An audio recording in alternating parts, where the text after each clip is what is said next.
ఏళ్ళు పార్టీ కోసం పనిచేసిరన్న మా నాన్న నక్సలైట్లతో పోరాడి ఇవాళ ఏసీఎస్ రాజు అంటే బీజేపీ అంటే ఏసీఎస్ రాజన్న. అలాంటిది మాకే టికెట్ రాకపోతే ఎందుకన్నా పార్టీ, ఎందుకన్నా మీ సిద్ధాంతాలు ఎందుకు చెప్పు? మేము పార్టీ కోసం పనిచేసినట్టు ఎవరు పనిచేసిందన్న? ఇంట్లో ముగ్గురం పనిచేస్తున్నాం, మా అమ్మ నేను మా నాన్న కలిసి ఈరోజు ఎన్నో కేసుల గురించి పోరాడినాం. ఇప్పటికీ కేసుల కోసం తిరుగుతున్నాం అన్న. ఎవరన్నా క్యాండిడేట్ ఎప్పుడు తిరిగిందన్న? పార్టీ కండువా వేసుకోలేదు, కనీసం పార్టీ కోసం తిరగలేదు. అలాంటి వ్యక్తిని వల్ల తీసుకొచ్చి నువ్వు బీజేపీ అభ్యర్థి అని ఎట్లా చెప్తారు? ఎట్లా చెప్పుకుంటారు? నేను బరాబర్ చెప్తున్నా, అడ్డుకుంటాము, అరవింద్ని అడ్డుకుంటాము, శ్రావణ్ అడ్డుకుంటాం, బరాబర్ చర్యలు తీసుకుంటాం. అవసరం అయితే ఇండ్ల పైన దాడులకు కూడా తెగిస్తాం. మేము ఖచ్చితంగా చెప్తున్నా అన్న.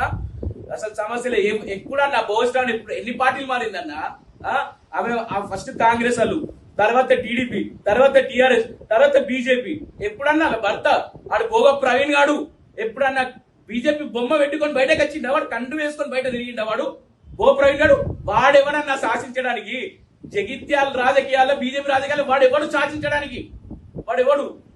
గో ప్రవీణ్ అనేటోడు ఎప్పుడైనా పార్టీ కండు వేసుకొని పార్టీ కోసం ప్రచారం చేసిండా? ఆడి వల్ల కూర్చోబెట్టుకొని నేనే టికెట్ ఇస్తా, నువ్వే అరవింద్ గానికి నేను చెప్తున్నా, అరవింద్ గాని విడిచిపెట్టే ప్రసక్తి లేదు. వాని ఓటమి మా జగిత్యాల నుంచే స్టార్ట్ అవుతుంది. మేము బీజేపీ కండువాలు వేసుకొని చెప్తున్నాం అన్న. బీజేపీ కండువాలు వేసుకునే వానికి ఓటే అవుతుందని చెప్తాం. ఎవరు సస్పెండ్ చేస్తారో అసలు జాతరే. మేము నక్సలెట్లకే భయపడలేదు అన్న. నక్సలెట్లకు భయపడకుండా పనిచేసిన మా నాన్న వాళ్ళు. ఆఫ్టర్ ఈ లంగం ఉండవడుకులకు ఎవరు భయపడతారు? ఆఫ్టర్ ఈ లుచ్చాగాళ్ళకి ఎవరు భయపడతారు? మేము భయపడే ప్రసక్తి లేదు. బరాబర్ భోగ ప్రవీణ్, భోగ శ్రావణ్కి తగిన బుద్ధి చెప్తాము. ఒక్కొక్కరు ఉరికించినంత జగిత్యాల. ఏమనుకుంటారు? బీజేపీ అసలు బీజేపీ ఎప్పుడు రాలేదు. ఇప్పుడు రంగంలోకి దిగుతాం. అసలు బీజేపీ గిట్ట రంగంలోకి దిగుతే నేను చెప్తున్నా కానీ అసలు విడిచిపెట్టే ప్రసక్తి లేదు. మేము అరవింద్ చెప్తున్నా. అరవింద్ ఎవరన్నా? ఇప్పుడు అరవింద్ ఏం చేసిండన్నా? కాంగ్రెస్ కి సపోర్ట్ గా 50 సీట్లు రాసిరన్న. ఇది ఒక్క 40 సీట్లలో ఒక్కడనే గెలిచే క్యాండిడేట్ ఉన్నాడు అన్న. ఒక్కడు కూడా గెలిచే క్యాండిడేట్ లేదు. గంప గుత్తగా కాంగ్రెస్ కి సపోర్ట్ చేయడానికి అరవింద్ ప్లాన్ చేసుకున్నాడు. ఏం లేదన్న అలా. ఇలా మాకు అవసరం లేదని మేము ఆ సమస్య లేదు. బరాబర్ కొట్లాడతాము. కొండ లక్ష్మణ్ కూడా అన్యాయం చేసిరు.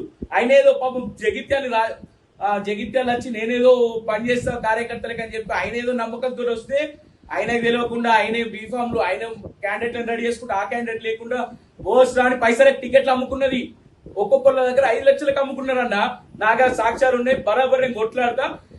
నేను చెప్తున్నా ఇన్ని కాదన్నా. 40 ఏళ్ళు పనిచేసిరన్న మా నాన్న.